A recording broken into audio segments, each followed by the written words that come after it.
To me, confidence comes from action. And I don't believe that anyone is born confident. Whether a person is confident or not has a lot to do with the environment that they grew up in, that's for sure. But for those who are struggling with confidence, this is my advice. Don't stay in your head. The more you stay in your head, we're going to go through the analysis paralysis. Should I do this? Should I not do this? If I do this and if I make this mistake, what would people think of me? Like, would I fail? Is it going to be embarrassing? And all of those questions are just not going to help you to gain that confidence or to make you become more confident about yourself.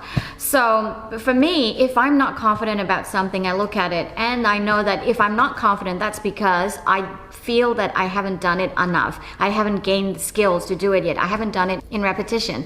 So let's just say, like, if I were to go build a car now, obviously I won't be confident. I've never done that before. But if I were to go onto a stage and start speaking, I can do that any day, anytime, because I've done that so many times.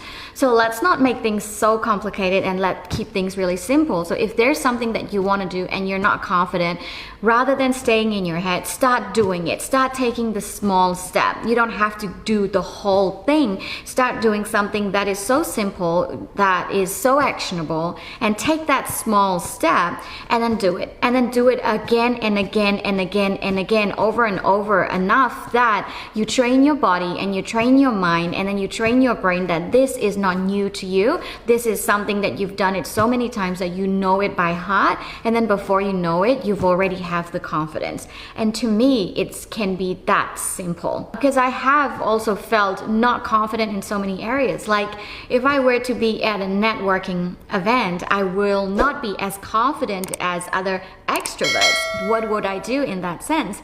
I can either completely avoid the whole networking event, or if I were to go there, then I would tell myself that, you know what? I know that I'm here for a reason. I know that I'm here to connect with the right people, and therefore I'm not an extrovert, so I don't need to go out and connect with the whole 30, 20, 50 people, but I will push myself to talk to one person, and maybe the easiest person. And then from then on, when I feel a little bit more comfortable, then I would talk to another person, then I would talk to another person, or I would just ask questions. So strategies are definitely needed. This is such a broad question, but whatever area it is, start with the most simplest and actionable step and do it again and again in repetition. Before you know it, it will give you the confidence that you're looking for.